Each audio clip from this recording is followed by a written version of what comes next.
ನೋಡ್ತಾ ಇದ್ದೀರಾ film beat Kannada. ನಾನು ಚಂದನ. ಕೆಲವರು ಒಂದೋ ಎರಡೋ ಸಿನಿಮಾ ಮಾಡಿ ಸೂಪರ್ ಡೂಪರ್ ಹಿಟ್ ಸಿನಿಮಾಗಳನ್ನ ಕೊಟ್ಟು ಕಣ್ಮರೆಯಾಗೋಗ್ತಾರೆ. ಇನ್ನು ಕೆಲವರು ಒಂದೋ ಎರಡೋ ಸಿನಿಮಾ ಮಾಡಿ ಕಣ್ಮರೆಯಾಗೋಗ್ತಾರೆ. ಇನ್ನು ಕೆಲವರು ಇವರ ಕೆರಿಯರ್ ಪೀಕಲ್ಲಿದೆ, ಒಳ್ಳೊಳ್ಳೆ ಸಿನಿಮಾಗಳನ್ನ ನಮ್ಮ ಕನ್ನಡ ಚಿತ್ರರಂಗಕ್ಕೆ ಕೊಡ್ತಾರೆ ಅಂತ ಅಂದ್ಕೊಳ್ಳೋ ಅಷ್ಟೊತ್ತಿಗೆ ಕಣ್ಮರೆಯಾಗೋಗ್ತಾರೆ.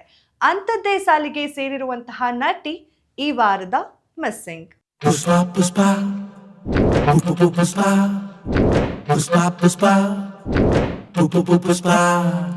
ಗಾನವಿ ಲಕ್ಷ್ಮಣ್. ಮೋಸ್ಟ್ಲಿ ಗಾನವಿ ಲಕ್ಷ್ಮಣ್ ಅಂತ ಹೇಳಿದ್ರೆ ಸಾಕಷ್ಟು ಜನಕ್ಕೆ ಗೊತ್ತಾಗಲ್ಲ ಅಂತ ಕಾಣುತ್ತೆ. ಬಿಕಾಸ್ ಇವರು ಕಿರುತೆರೆ ಮೂಲಕ ಬೆಳ್ಳಿ ತೆರೆಗೆ ಪಾದಾರ್ಪಣೆ ಮಾಡಿದಂಥವ್ರು. ಮಗಳು ಜಾನಕಿ ಅಂತಲೇ ಫೇಮಸ್ ಆದಂತಹ ನಟಿ ಗಾನವಿ ಲಕ್ಷ್ಮಣ್. ಟಿ.ಎನ್. ಸೀತಾರಾಮ್ ಅವರ ನಿರ್ದೇಶನದಲ್ಲಿ ಮೂಡಿ ಬಂದಿದ್ದಂತಹ ಮಗಳು ಜಾನಕಿ ಸೀರಿಯಲ್ ಮೂಲಕ ಇವರು ಡೆಬ್ಯೂ ಮಾಡ್ಕೊತಾರೆ, ಅಂದರೆ ಕಿರುತೆರೆಗೆ ಪರಿಚಯ ಆಗ್ತಾರೆ. ಕಿರುತೆರೆಯಲ್ಲಿ ಮಗಳು ಜಾನಕಿ ಸೀರಿಯಲ್ ಒಂದಷ್ಟು ದಿನಗಳ ಕಾಲ ಅದ್ಭುತವಾಗಿ ಮೂಡಿಬಂದು ಕೋವಿಡ್ ಟೈಮ್ನಲ್ಲಿ ಆ ಸೀರಿಯಲ್ನ ನಿಲ್ಲಿಸ್ತಾರೆ. ಅದಾದ ಮೇಲೆ ಇವರು ಕಾಣಿಸ್ಕೊಳ್ಳೋದೆ ರಿಷಬ್ ಶೆಟ್ಟಿ ಅವರ ಹೀರೋ ಸಿನಿಮಾ ಮೂಲಕ. ರಿಷಬ್ ಶೆಟ್ಟಿ ಅವರ ಜೊತೆ ಆ್ಯಕ್ಟ್ ಮಾಡಿದಂತಹ ಗಾನವಿ ಅವರು ಕೋವಿಡ್ ಟೈಮ್ನಲ್ಲೇ ಹೀರೋ ಅಂತ ಹೇಳಿ ಒಂದು ಸಿನಿಮಾವನ್ನು ನಾಯಕಿಯಾಗಿ ಆ್ಯಕ್ಟ್ ಮಾಡ್ತಾರೆ. ಆ ಇಡೀ ಸಿನಿಮಾದಲ್ಲಿ ಇವರೊಬ್ಬರೇ ಹುಡುಗಿಯಾಗಿರ್ತಾರೆ. ಆ್ಯಂಡ್ ಈ ಸಿನಿಮಾ ಕೂಡ ಅದ್ಭುತವಾಗಿ ಮೂಡಿ ಬರುತ್ತೆ, ಒಳ್ಳೆ ರೆಸ್ಪಾನ್ಸನ್ನು ಕೂಡ ಪಡೆದುಕೊಳ್ಳುತ್ತೆ. ಅಫ್ಕೋರ್ಸ್ ರಿಷಬ್ ಶೆಟ್ಟಿ ಅವ್ರ ಸಿನಿಮಾ ಅಂತ ಹೇಳಿದ್ರೆ ಎಲ್ರಿಗೂ ಎಕ್ಸ್ಪೆಕ್ಟೇಷನ್ಸ್ ಇದ್ದೇ ಇರುತ್ತೆ. ಸೊ ರಿಷಬ್ ಶೆಟ್ಟಿ ಅವ್ರ ಜೊತೆ ಕಾಣಿಸ್ಕೊಂಡಂತಹ ಗಾನವಿ ಅವರು ನೆಕ್ಸ್ಟ್ ಇವರು ಕಾಣಿಸ್ಕೊಳ್ಳೋದೆ ಹ್ಯಾಟ್ರಿಕ್ ಹೀರೋ ಶಿವರಾಜ್ ಕುಮಾರ್ ಅವ್ರ ಜೊತೆಗೆ. ಶಿವರಾಜ್ ಕುಮಾರ್ ಅವರ ಜೊತೆಲಿ ವೇದಾ ಸಿನಿಮಾದಲ್ಲಿ ಕಾಣಿಸ್ಕೊಳ್ತಾರೆ. ವೇದಾ ಸಿನಿಮಾದಲ್ಲಿ ಕಂಪ್ಲೀಟ್ ರಾ ಆಗಿ ಕಾಣಿಸ್ಕೊಳ್ತಾರೆ. ಒಂಥರ ರಫ್ ಅಂಡ್ ಟಫ್ ಲೇಡಿಯಾಗಿ ರಾ ಲುಕ್ನಲ್ಲಿ ಗಾನವಿ ಅವರು ಕಾಣಿಸ್ಕೊಳ್ತಾರೆ. ಆ್ಯಂಡ್ ವೇದಾ ಸಿನಿಮಾದಲ್ಲೂ ಕೂಡ ಇವರ ಆ್ಯಕ್ಟಿಂಗ್ಗೆ ಸಾಕಷ್ಟು ಒಳ್ಳೆ ರೆಸ್ಪಾನ್ಸ್ ಕೂಡ ಸಿಗುತ್ತೆ, ಪ್ರತಿಕ್ರಿಯೆ ಸಿಗುತ್ತೆ. ಹಾಗೆ ಇವರು ದೊಡ್ಡ ದೊಡ್ಡ ಸಿನಿಮಾಗಳಲ್ಲಿ ಮಾಡ್ತಾರೆ ಅನ್ನೋ ಒಂದು ನಿರೀಕ್ಷೆಗಳು ಕೂಡ ಕನ್ನಡ ಚಿತ್ರ ಇಂಡಸ್ಟ್ರಿಯಲ್ಲಿ ಶುರು ಆಗ್ತಾ ಹೋಗುತ್ತೆ. ವೇದಾ ಸಿನಿಮಾ ಆದಮೇಲೆ ಗಾನವಿ ಅವರು ಎಲ್ಲೂ ಕಾಣಿಸ್ಕೊಳ್ಳೋದೇ ಇಲ್ಲ.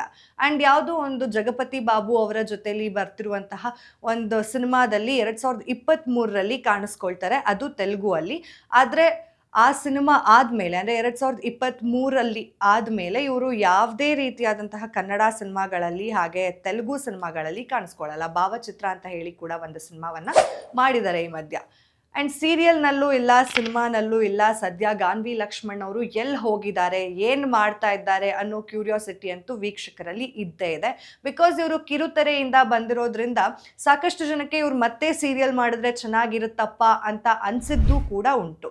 ಅದೇ ರೀತಿಯಾಗಿ ಸಿನಿಮಾದಲ್ಲೂ ಕೂಡ ಇವರು ತುಂಬ ಚೆನ್ನಾಗಿದ್ದಾರೆ, ಇವರ ಆ್ಯಕ್ಟಿಂಗ್ ತುಂಬ ನ್ಯಾಚುರಲ್ ಆಗಿದೆ ಅಂತ ಅನಿಸಿದ್ದು ಕೂಡ ಉಂಟು. ಯಾಕಂತ ಹೇಳಿದ್ರೆ ಹೀರೋ ಅಥವಾ ವೇದಾ ಅನ್ನೋ ಇಂಥ ದೊಡ್ಡ ದೊಡ್ಡ ಸ್ಟಾರ್ಸ್ ಜೊತೆ ಮಾಡಿರುವಂತಹ ಗಾನವಿ ಅವರು ಆ್ಯಕ್ಟಿಂಗ್ನಲ್ಲಿ ತುಂಬ ಚೆನ್ನಾಗಿದ್ದಾರೆ ಅಂತ ಹೇಳಿ ಅವರನ್ನು ಅವರು ಪ್ರೂವ್ ಮಾಡ್ಕೊಂಡಿದ್ರು. ಬಿಕಾಸ್ ಹೀರೋ ಅಲ್ಲೂ ಕೂಡ ಒಂದು ದ ಗರ್ಲ್ ನೆಕ್ಸ್ಟ್ ಡೋರ್ ರೀತಿಯಾದಂತಹ ಒಂದು ಕ್ಯಾರೆಕ್ಟರ್, ಹಾಗೆ ವೇದಾ ಅಲ್ಲೂ ಕೂಡ ಅದೇ ರೀತಿಯಾದಂತಹ ಕ್ಯಾರೆಕ್ಟರ್, ಅಂದರೆ ಪಕ್ಕಾ ಹಳ್ಳಿಯಲ್ಲಿರುವಂತಹ ಒಂದು ಪ್ರತಿಭೆ ಅಂತಲೇ ಹೇಳ್ಬೋದು. ಅಂದರೆ ಹಳ್ಳಿ ಲುಕ್ನಲ್ಲಿ ಕಾಣಿಸ್ಕೊಂಡಿರ್ತಾರೆ, ಕಂಪ್ಲೀಟ್ ಸ್ಯಾರೀಸ್ನಲ್ಲೇ ಕಾಣಿಸ್ಕೊಂಡಿರ್ತಾರೆ. ಆ್ಯಂಡ್ ಇವ್ರ ಲುಕ್ ವೈಸ್ ಅಂತ ಬಂದರೂ ಕೂಡ ಅಷ್ಟೊಂದೇನು ಗ್ಲಾಮರಸ್ ಆಗಿ ಕಾಣಿಸ್ದೇ ಇದ್ರೂ ಕೂಡ ನಟಿ ಒಂದಷ್ಟು ಪಾತ್ರಗಳಿಗೆ ಸೂಟ್ ಆಗುವಂತಹ ಫೇಸ್ ಇರುವಂತಹ ಒಂದು ನಟಿ ಅಂತಲೇ ಹೇಳ್ಬೋದು.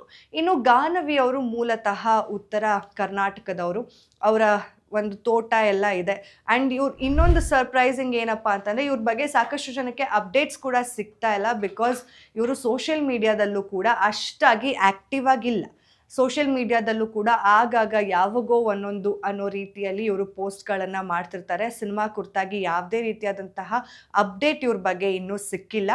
ಆ್ಯಂಡ್ ಅಷ್ಟಾಗಿ ಇವ್ರು ಸೋಷಿಯಲ್ ಮೀಡಿಯಾದಲ್ಲಿ ಆ್ಯಕ್ಟಿವ್ ಇಲ್ಲದೆ ಇರೋ ಕಾರಣ ಕೂಡ ಇವ್ರು ಸದ್ಯ ಏನು ಮಾಡ್ತಿದ್ದಾರೆ ಅಂತ ಕೂಡ ವೀಕ್ಷಕರಿಗೆ ಗೊತ್ತಿಲ್ಲ. ಈಗ ಸದ್ಯ ಗಾನವಿ ಅವರು ಅವರ ಊರಿನಲ್ಲೇ ಇದ್ದಾರೆ ಅನ್ನೋ ಮಾಹಿತಿ ಕೂಡ ಇದೆ. ಆ್ಯಂಡ್ ಇವರು ಊರಿನಲ್ಲಿ ಅವರ ತೋಟದಲ್ಲಿ ಸದ್ಯಕ್ಕೆ ಆರಾಮಾಗಿದ್ದಾರೆ ಅನ್ನೋ ಒಂದಷ್ಟು ವಿಷಯಗಳು ಕೂಡ ಕೇಳಿ ಬರ್ತಾ ಇದೆ.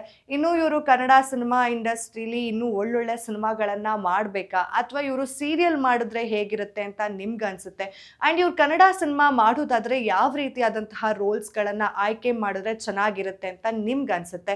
ಸೊ ಇಫ್ ಏನಾದರೂ ಸೀರಿಯಲ್ ಮಾಡಿದ್ರೆ, ಈಗಾಗಲೇ ಸಾಕಷ್ಟು ಬಾರಿ ಟಾಕ್ಸ್ ಇದೆ, ಟಿ.ಎನ್. ಸೀತಾರಾಮ್ ಅವರು ಮಗಳು ಜಾನಕಿ ಪಾರ್ಟ್ 2 ಮಾಡ್ತಾರೆ ಅಂತ ಹೇಳಿ ಒಂದಷ್ಟು ಅಭಿಪ್ರಾಯಗಳು ಕೂಡ ಕೇಳಿ ಬರ್ತಿತ್ತು. ಅದಕ್ಕೇನಾದರೂ ಮತ್ತೆ ಗಾನವಿ ಲಕ್ಷ್ಮಣ್ ಅವ್ರನ್ನೇ ಹಾಕ್ಕೊಂಡ್ರೆ ಹೇಗಿರ್ಬೋದು ಅಂತ ಅನಿಸುತ್ತೆ. ಪ್ರತಿಯೊಂದನ್ನು ಕೂಡ ಕಮೆಂಟ್ ಮಾಡಿ, ಸೊ ದಟ್ ಗಾನ್ವಿ ಲಕ್ಷ್ಮಿ ಅವ್ರು ಮತ್ತೆ ನಮ್ಮ ಕನ್ನಡ ಚಿತ್ರರಂಗದಲ್ಲಿ ಕಾಣಿಸ್ಕೊಂಡ್ರೆ ಯಾವ ನಟನ ಜೊತೆ ಕಾಣಿಸ್ಕೋಬೇಕು ಅಥವಾ ಸೀರಿಯಲ್ಸ್ನೇ ಮಾಡಬೇಕಾ ಅನ್ನೋದನ್ನು. ಸೊ ಮತ್ತೆ ಮುಂದಿನ ವಾರ ಸಿಗ್ತೀನಿ. ಅಲ್ಲಿವರೆಗೂ ನೋಡ್ತಾ ಇರಿ ಫಿಲ್ಮಿ ಬೀಟ್ ಕನ್ನಡ.